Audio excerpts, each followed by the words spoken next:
أعوذ بالله من الشيطان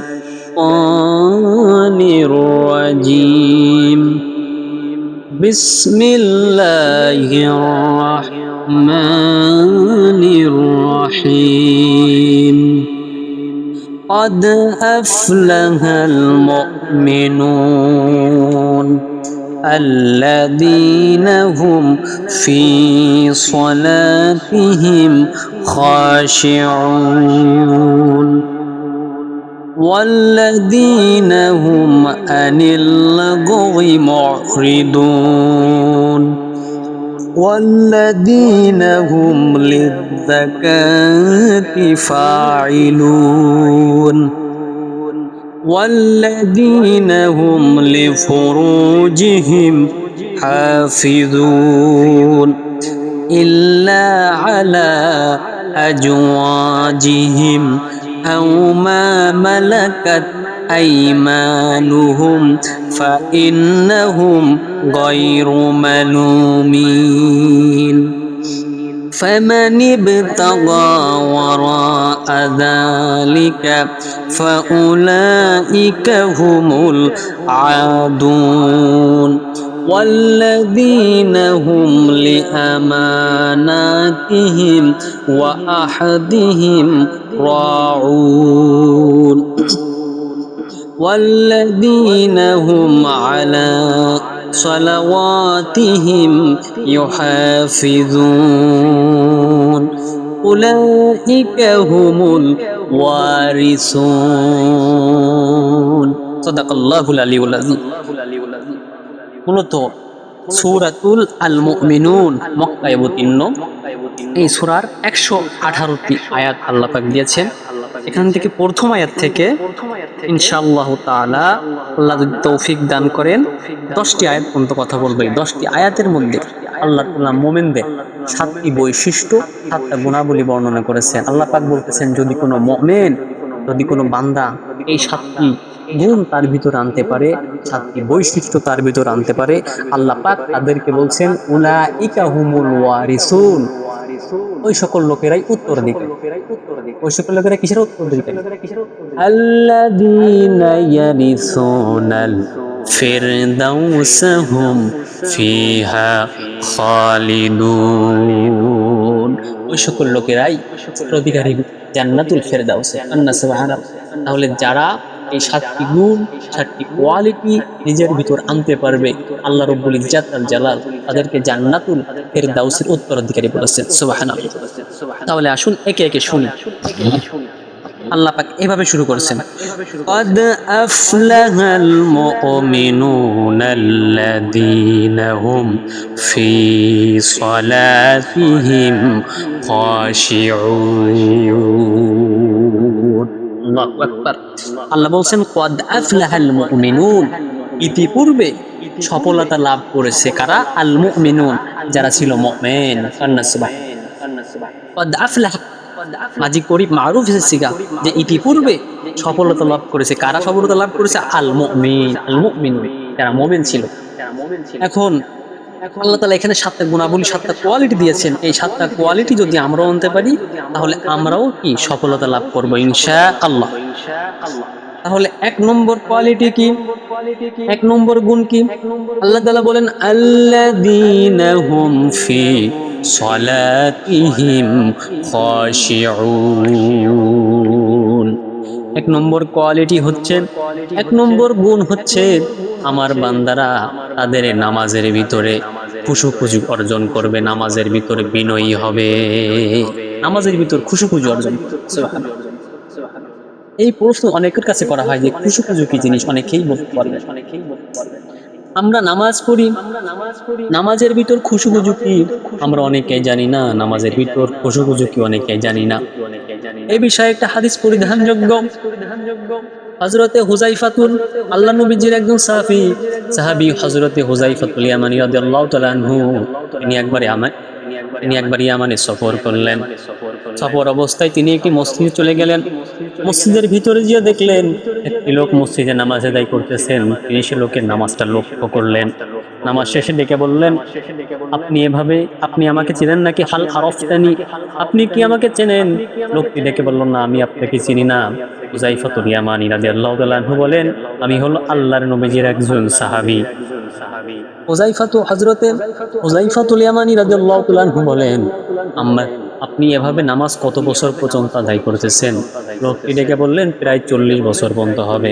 হুযায়ফাতুল ইয়ামানী রাদিয়াল্লাহু তাআলা আনহু বলেন, আল্লাহর নবীজি যেভাবে আমাদের নামাজ শিক্ষা দিয়েছেন সেভাবে আপনার নামাজ হয় নাই।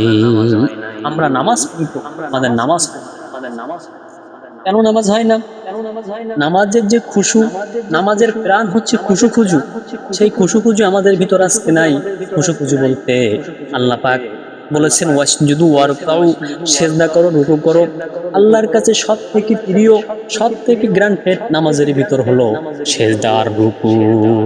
এই সেজদা আর রুকুর যে তাসবিহগুলো আছে, এই তাসবিহগুলো তার তিলের সঙ্গে, তার তিলের সঙ্গে পড়তে হয়, কিন্তু আজকাল সে তার তিল আমাদের ভিতর আর নাই। সুবহানাল্লাহ, সুবহানাল্লাহ, সুবহানাল্লাহ, এভাবে না। আল্লাহ পাক যে বলতে বলেছেন, সুবহানা রাব্বিয়াল আলা, সুবহানা রাব্বিয়াল আযীম। আর তিলের সঙ্গে সুন্দরভাবে পড়তে হবে, তাহলে মূলত নামাজ হবে, নামাজের খুশু খুজু আদায় হবে। আর খুশু খুজু আদায়ের একটা মূল একটা বিষয় আপনাদেরকে বলি।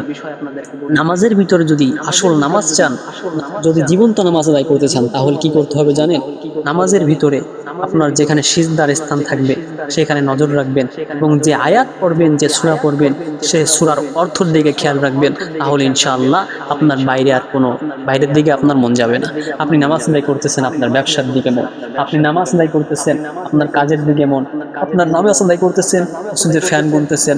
নামাজ আদায় করতেছেন, এই টাইসের কেমন ডিজাইন এটা দেখতেছেন। এভাবে তো নামাজ হয় না। আমাদের যে নামাজ, এই নামাজের সাথে মুনাফিকদের যে আল্লাহ পাক নামাজের বর্ণনা দিয়েছেন, সে নামাজের বর্ণনা মিলে যায়। মুনাফিকদের নামাজের বর্ণনা করতে গিয়ে আল্লাহ তাআলা বলেন, ওয়াইদা কামু ইলাস সালাতি কামু কুসালা ইরাউনান নাস ওয়ালা ইয়াযকুরুনাল্লাহা ইল্লা কলিলা। ও রাসূল, আপনি মুনাফিকদের চিনতে পারবেন? এই মুনাফিকরা যখন নামাজে আসে, অত্যন্ত আদর্শ ভঙ্গিতে নামাজে আসে, নামাজে দাঁড়ায়, কিন্তু কি করে জানেন? নামাজের ভিতরে আমি আল্লাহকে সময় দেয়, আমি আল্লাহকে ডাকি অনেক কম। আমি আল্লাহকে নামাজের ভিতর, নামাজ দাঁড়াই অত্যন্ত ভালোভাবে, কিন্তু নামাজের মধ্যে আমি আল্লাহকে ডাকে অনেক কম। সুবহানাল্লাহ, সুবহানাল্লাহ, সুবহানাল্লাহ এমন ভাবে পড়ে যে যেভাবে পড়লে মুনাফিকদের কথা বলতে গিয়ে যে আল্লাহ পাক এটা বলেছেন। এখন মিলান, আপনার ভিতরে এটা আছে নাকি নাই, আপনি মিলান, নিজেই মিলান। সম্মানিত হাজিরিন, নামাজের ভিতরে সেজদায় যে সেজদার যে তাসবিহ আছে, তাসবিহ যত দূরত্ব করা যায় দূরত্ব করবেন, যত দেরি করা যায় দেরি করবেন। কেন জানেন? আল্লাহ বলেছেন, ওয়াসজুদু ওয়ারকাউ, সেজদা করো আর রুকু করো আমাকে। তাহলে আল্লাহ বলতেন সেজদা রুকু করার জন্য। আর সব থেকে বড় কথা হলো আল্লাহ পাক বলতেছেন, ওয়াসজুদ ওয়াকতারিব, বান্দারা যখন আমি আল্লাহকে সেজদা দেয়, তখন বান্দা আর আমি আল্লাহর ভিতর কোনো রাগ থাকে না, কোনো দূরত্ব থাকে না। এই জন্য আপনি যখন সেজদা দেন, সেজদা দিয়ে আল্লাহর সাথে খেলতামাশা করবেন না, আল্লাহর সাথে বেয়াদবি করবেন না, আল্লাহ নারাজ হন। নামাজ যখন পড়তে পারছেন, তখন একটু দেরি করে, একটু তারতিলের সঙ্গে খুশু খুশু আদায় করেন না, সমস্যা। আল্লাহ তাআলা বলেন, একদিন সাহাবীরা নবীজির কাছে জিজ্ঞাসা করলো, ইয়া রাসূলুল্লাহ, ইয়া হাবিবাল্লাহ, হুজুর, আমরা আল্লাহর নৈকট্য কখন বেশি অর্জন করব? আল্লাহ তাআলা জিবরিল আমিনের মাধ্যমে আয়াতটা নাযিল করে দিলেন, ওয়াইদা সাআলাকা ইবাদি আন্নী ফাইন্নী করিব উজিবু দাওয়াতাদ দাঈ ইযা দাআন ফালইস্তাজিবু লি ওয়ালিউমিনু বি লাআল্লাহুম ইয়ারশুদুন। আল্লাহু আকবার। রাসূল, আমার বান্দারা যখন আপনার কাছে প্রশ্ন করে যে আমি আল্লাহর সাথে সব সময় কানেক্টেড থাকবে কিভাবে, সব থেকে নিকটবর্তী কখন হয়, আপনি বলে দেন যখন বান্দার আমি আল্লাহকে ডাকে, আমি আল্লাহকে ডাকে, আর ডাকার সব থেকে ভালো উপায় হলো নামাজের ভিতর। তার মানে যখন আমি আল্লাহকে নামাজের ভিতর ডাকে, তখন আমি আর আমার বান্দার ভিতর কোনো ফারাক থাকে না, কোনো দূরত্ব থাকে না। কন্যা সুবহানাল্লাহ।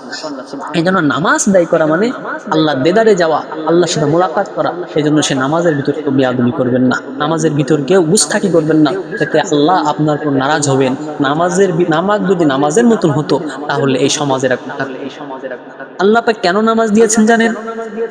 আল্লাহ তাআলা বলেন, ইন্নাস সালাতা তানহা আনিল ফাহশাই ওয়াল মুনকার। কেবলমাত্র, শুধুমাত্র সমস্ত অশ্লীলতা, বেহায়াপনা, মন্দ, সন্ত্রাসী, দুর্নীতি, চাঁদাবাজ থেকে, ঘুষ থেকে একমাত্র রক্ষা করে নামাজ। এই নামাজ যদি আপনি নামাজ আদায় করেন, সুদও খান, নামাজ পড়েন, ঘুষও খান, নামাজ পড়েন, মিথ্যাও বলেন, তাহলে বুঝতে হবে আপনার নামাজ নামাজের মতো হয়। এই নামাজ যদি নামাজের মতো হতো, তাহলে আল্লাহ বলছেন নামাজ আপনাকে গুনাহ থেকে বাঁচাবে। আপনার নামাজ আপনাকে গুনাহ থেকে বাঁচাতে পারলো না, তাহলে বুঝতে হবে আপনার নামাজ নামাজের মতো হয়। সম্মানিত হাজিরিন, তাহলে 1 নম্বর কোয়ালিটি বললাম, 1 নম্বর গুণ বললাম, নামাজের ভিতর খুশুখুজু অর্জন করতে হবে, নামাজের ভিতর বিনয় অর্জন করতে হবে। বেশি এই আয়াতের পরে কথা বললে অনেক সময় কথা বলা যাবে, কিন্তু বেশি টাইম নেওয়া যাবে না। তাহলে 1 নম্বর, নামাজের ভিতর খুশুখুজু অর্জন করবেন, নামাজের ভিতর বিনয়ী হবেন। 2 নম্বর কোয়ালিটি আল্লাহ বলছেন, ওয়াল্লাযীনা হুম আনিল লাগবি মুরিদুন।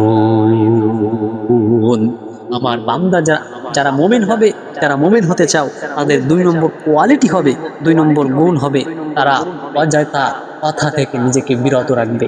অযথা কথা বলতে আপনার মুখ আছে বিদায় আপনি কারোর বিরোধী কথা বলতে পারবেন না, গীবত করতে পারবেন না, অশ্লীল কথাবার্তা বলতে পারবেন না, কোরআন যে কথা বললে গুনাহ হবে সেসব কথা আপনি বলতে পারবেন না। তাহলে মোমেনদের 2 নম্বর শর্ত কি? তারা অশ্লীল কথাবার্তা, অযথা কথাবার্তা থেকে তা বিরত থাকবে। এই বিষয়ে একটা হাদিস পরিধানযোগ্য। হুজুর সাল্লাল্লাহু আলাইহি সাল্লাম বলেন, মাইয়াজমান আলী মা বাইনা লিহইয়াইহি ওয়া মা বাইনা রিজলাইহি আযমানা লাহুল জান্নাহ।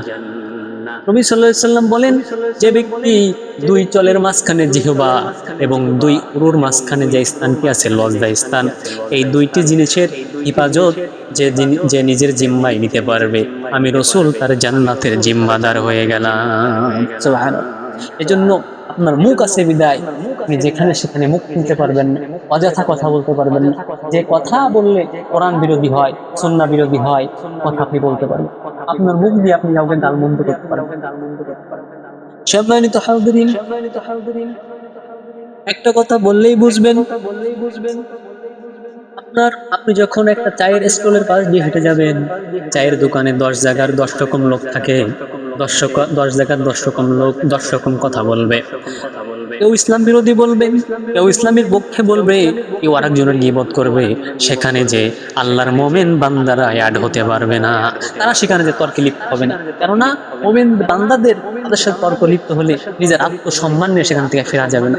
এই জন্য মুমিনদের 2 নম্বর কোয়ালিটি হবে, 2 নম্বর গুণ হবে, তারা নিজেদের জবানকে তারা নিজেরা অযথা কথা থেকে নিজেকে বিরত রাখবে। কারণ কি জানেন? আল্লাহ রাব্বুল ইজ্জাতুল জালাল আপনার প্রতিটা কথা, প্রতিটা মুখের কথা আল্লাহ পাক আপনার সামনে আনবেন। কিভাবে আনবেন জানেন? আমার সামনে যেমন ক্যামেরা, এই ক্যামেরার ভিতর আপনার 2 কাঁধেও আল্লাহ রাব্বুল ইজ্জাতুল জালাল ডেঞ্জারাস ক্যামেরা আল্লাহ পাক সেট করে রেখেছেন। আল্লাহ পাক বলেন, ওয়া কুল্লা ইনসানিন আলজামনাহু তায়রাহু ফি উনুকি ওয়া নুখরিজু লাহু ইয়াওমাল কিয়ামাতি কিতাবান ইয়ালকাহু মানশুরা। আল্লাহু আকবার। ওয়া কুল্লা ইনসান, প্রতিটা মানুষের কাঁধে, প্রতিটা মানুষের 2 কাঁধে একটা করে গুঠলি লাগানো হয়েছে। আপনি যা কিছু করেন সব কিছু এই গুঠলিতে রেকর্ড হচ্ছে, ভিডিও অডিও আকারে রেকর্ড হচ্ছে। কিরামান কাতিবিনা ইয়ালামুনা মা লা তাফআলুন। আপনি যা কিছু করেন, যা কিছু বলেন মুখ দিয়ে, যা কিছু করেন, ছোট হোক বড় হোক সব কিছু রেকর্ড হচ্ছে অডিও এবং ভিডিও আকারে। আল্লাহ তাআলা বলেন মা ইয়ালফিদু মিন কাউলিন ইল্লা লাদাইহি রাকিবুন আতীদ। মানুষ এমন কোনো কথা বলে না, এমন কোনো কাজ করে না যা দুই কাঁধের ফেরেশতারা রেকর্ড করে না রাখেন। কিয়ামতের দিন যার যার রেকর্ডকে যার যার হাতে দেওয়া হবে আর বলা হবে ইকরা কিতাবাকা কাফা বিনাফসিকা লিয়াউমা আলাইকা হাসিবা। কিয়ামতের দিন দুনিয়াতে কিভাবে মুখ চালিয়েছো, কিভাবে কি কর্ম করেছো, কিভাবে অশ্লীল কথা বলেছো, কোনটা ভালো কাজ করেছো, সব ছোট এবং বড় সব ধরনের কথা এখানে রেকর্ড আছে। আজকে তোমার লেখা, তোমার আমলনামা তুমি নিজে পড়ো এবং বিচার করো, আজকে তুমি জান্নাতে যাওয়ার যোগ্য, জাহান্নামে যাও। এজন্য সম্মানিত হাজিরিন, আপনার মুখ থেকে যা বের হয়, মা ইয়ালফিস, যা যে শব্দই বের হয় সে শব্দই ফেরেশতারা রেকর্ড করে অডিও ভিডিও আকারে। এজন্য যা কিছু বলবেন, যা কিছু করবেন বুঝে শুনে করবেন। মুখ আছে বিদায় কারো গীবাত করবেন না, মুখ আছে বিদায় আপনি পরনিন্দা করবেন। কেন জানেন? আল্লাহ তাআলা বলেন ওয়াইলুল লিকুল্লি হুমাযাতিল লুমাযা, যারা মানুষের সামনে এবং পিছনে পরনিন্দা করে তাদের জন্য রেখেছেন ওয়াইলুল নামক জাহান্নাম। সম্মানিত হাজিরিন, শরীরের অবস্থা দেখেন, বেশি কথা বলা যাবে না, খুব সংক্ষেপে যতদূর করা যায় 6-7টি আলামত শেষ করে দেবো ইনশাআল্লাহ। তাহলে 2 নম্বরে শুনলাম ইমানদার যারা হবে, মুমিন যারা হবে, তারা নিজেদের জবানকে হেফাজত করবে, অশ্লীল কথাবার্তায় তারা লিপ্ত হবে না, তাদের নিজেদের আত্মসম্মান তারা নিজেদের ভিতর রাখবে। 3 নম্বর কোয়ালিটি আল্লাহ তাআলা বলেন ওয়াল্লাযীনা হুম লিযাকাতি ফাইলুন। আর মুমিন হবে তারা যারা নিজেকে পরিশুদ্ধ করে, মানে নিজের সম্পদের যাকাত আদায় করে। এই যাকাতের আবিধানিক অর্থ হচ্ছে নিজেকে পরিশুদ্ধ করা, পরিশুদ্ধ করা। আল্লাহ পাক আপনাকে যদি সম্পদ দেয়, যদি আপনি সম্পদশালী হন, তাহলে আপনাকে যাকাত আদায় করতে হবে। আজকাল সমাজে তো যাকাত নাই। আজকাল যাকাত আছে কি যাকাত? বাংলাদেশে বিশেষ করে যাকাত কি যাকাত? একটি করে পচা শাড়ি আর পচা লুঙ্গি, এটা হলো বাংলাদেশের যাকাত। কারোর যদি 50,000 টাকা যাকাত হয়, সে 10,000 টাকা দিয়ে শাড়ি আর লুঙ্গি পাইকারি দরে কিনে নিয়ে আসে, যেগুলো নষ্ট 100-200 টাকা পিস, সেগুলো আনি গরিবের মধ্যে বিলায় দেয়। আর এই শাড়ি লুঙ্গি নিতে আসা গরিব যারা আছে, তারা শাড়ি আর লুঙ্গি, পচা শাড়ি পচা লুঙ্গি নেওয়ার জন্য মারামারি করে সেখানে আহত হয়ে যায়। এমন ঘটনা ঘটে কি ঘটে না? ঘটে।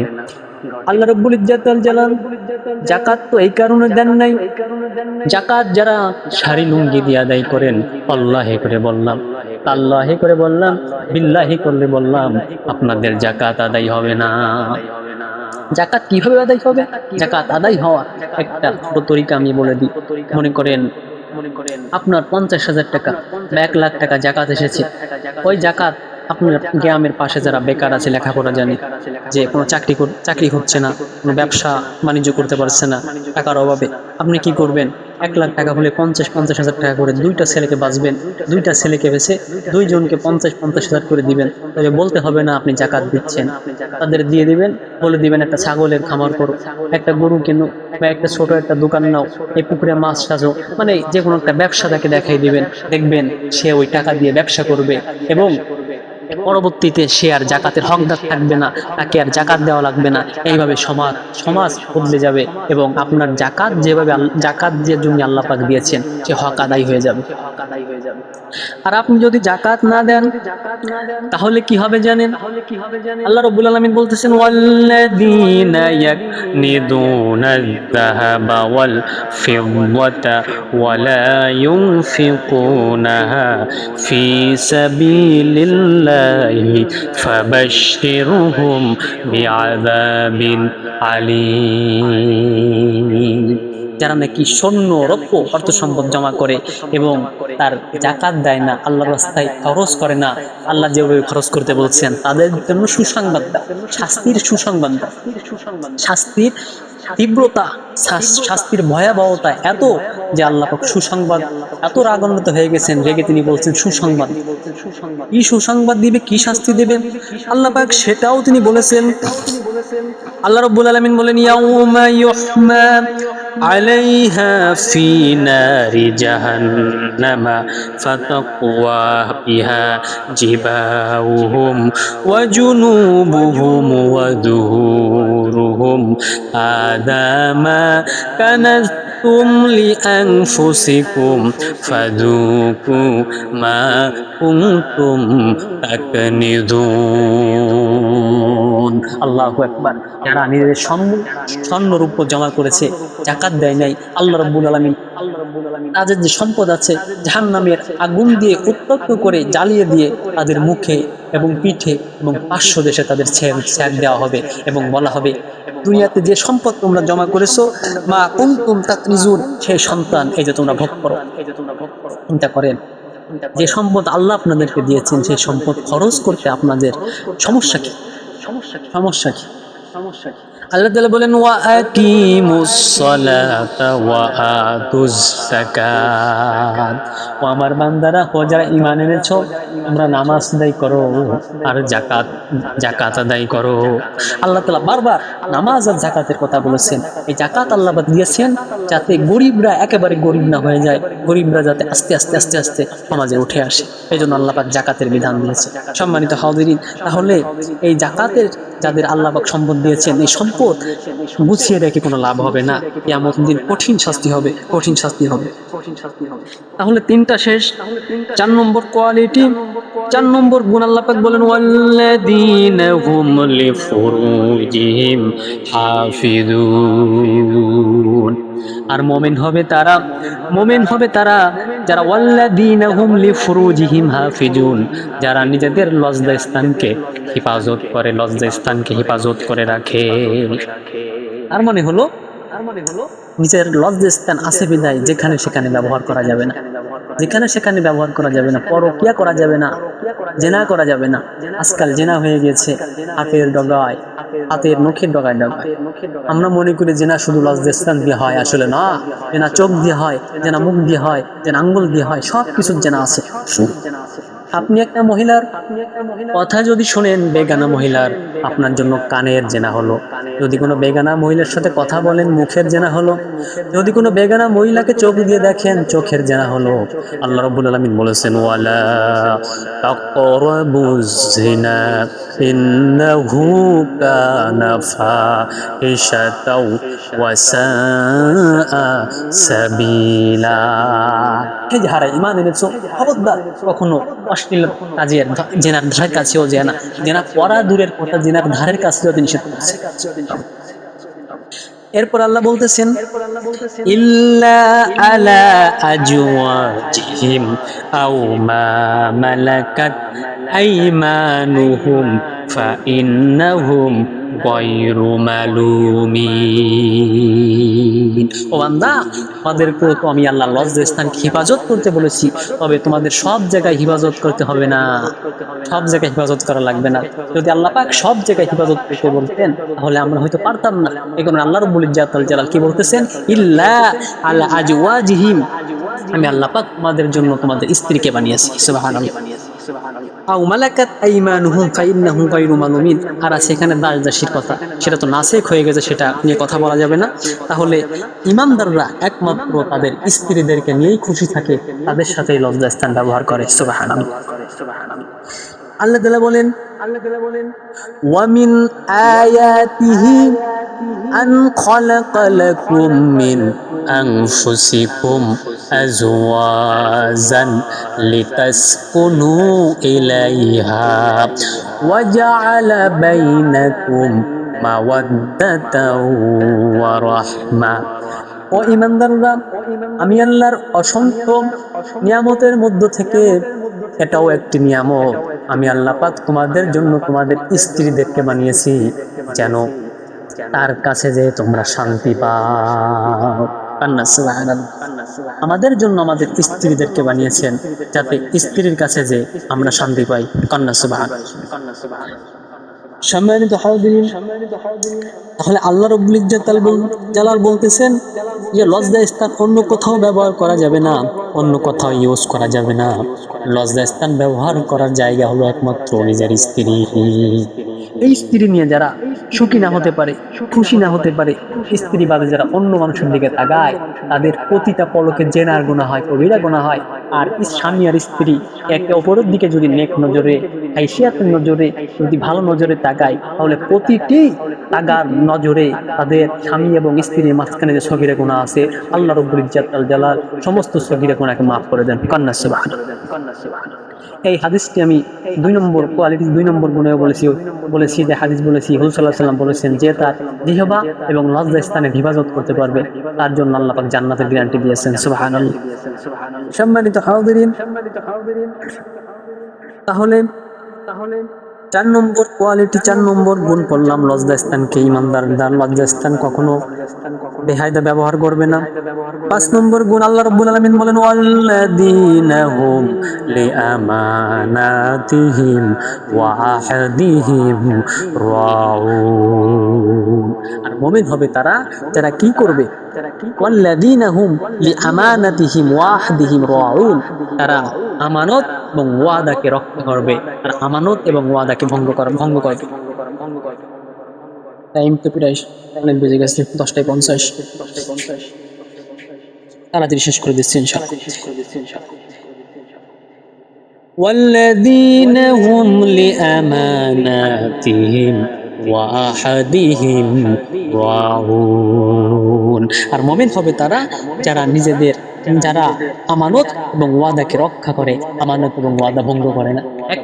এক মুখে দুই কথা বলে না, এক কথা বলে দুই কাজ করে না। কিন্তু ভোটের সময় আসলো, ওয়াদা দিলেন, ভোটের পরে আর খোঁজ থাকলো না, এটা করা যাবে না। এটা ইমানদারদের, এটা মুমিনদের বৈশিষ্ট্য নয়। সম্মানিত হাজিরিন, কথা বললে অনেক কথা বলা যায়। এরপর আল্লাহ তাআলা বলতেছেন ওয়াল্লাযীনা হুম আলা সালাওয়াতিহিম ইউহাফিজুন। দেখেন, আল্লাহ তাআলা 1 নম্বর কোয়ালিটিও দিয়েছেন, নামাজের ভিতর খুশবু অর্জন করবে। আর শেষ নম্বর কোয়ালিটিও দিয়েছেন ওয়াল্লাযীনা হুম আলা সালাওয়াতিহিম ইউহাফিজুন। আমার মুমিন বান্দা যারা হতে চাও, তারা নিজেদের নামাজকে হেফাজত করবে। ইউহাফিজুন, হেফাজত করবে। কিভাবে হেফাজত করবেন? আল্লাহ পাক নামাজের কত গুরুত্ব, 1 নম্বর কোয়ালিটিও নামাজ দিয়ে শুরু করেছেন, শেষ নম্বর কোয়ালিটিও তিনি নামাজ দিয়ে শেষ করতেছেন। সুবহানাল্লাহ। এজন্য আপনাদের বারবার শেষ করার আগে বারবার অনুরোধ করে যাই, নামাজ নিয়ে কেউ অবহেলা, কেউ খারাপ ভাবে নামাজ নিয়েন। والذين هم على صلواتهم يحافظون। আমার মুমিন বান্দা যারা হতে চায়, যারা হবে, তারা নিজেদের নামাজের ভিতরে নামাজকে হেফাজত করবে, নামাজকে সই শুদ্ধভাবে তার তিলাওয়াত আদায় করবে। যারা এই 7টি কোয়ালিটি, 7টি গুণ যাদের ভিতর আনতে পারবে, আল্লাহ রাব্বুল ইজ্জাত আল জালাল বলতেছেন উলাইকা হুমুল ওয়ারিসুন। ওই সকল লোকেরাই হলো উত্তরাধিকারী। 7 কোয়ালিটি, 7টি গুণ যাদের ভিতর আনতে পারবে, যারা আনবে, আমল করতে পারে, আল্লাহ বলতেছেন উলাইকা হুমুল ওয়ারিসুন। ওই সকল লোকেরাই হলো উত্তরাধিকারী। الذين يرثون الفردوس هم فيها خالدون। যারা এই 7টি কোয়ালিটি, 7টি গুণ নিজের ভিতর আনতে পারবে, আমি আল্লাহ ঘোষণা দিলাম, আমি আল্লাহ ওয়াদা দিলাম, ওই সকল লোকেরাই উত্তরাধিকারী জান্নাতুল ফেরদাউসের। কান্না সুবহানাল্লাহ। এই জন্য 7টা কোয়ালিটি, 7টা গুণ কি খুব কঠিন? কঠিন নয়। যদি আমরা চেষ্টা করি, যদি আমরা মানার চেষ্টা করি, আমরা মানতে পারবো, আমরা ভালোভাবে আদায় করতে পারবো। আমি আর বেশি কথা বলবো না, এখনই শেষ করব। শেষ করার আগে আরেকটি কথা বলি, যে এই যে 7টি কোয়ালিটি বললাম, 7টা গুণ বললাম, সবকটাই জরুরি। তার মধ্যে আপনারা যে নামাজটা সহি শুদ্ধভাবে তার তিলাওয়াত আদায় করবেন, এতটুকু অনুরোধ আপনাদের কাছে আমি করে গেলাম। ওয়া আখিরু দাওয়ানা আনিল হামদুলিল্লাহি রাব্বিল আলামিন। আসসালামু আলাইকুম ওয়া রাহমাতুল্লাহি ওয়া বারাকাতুহু।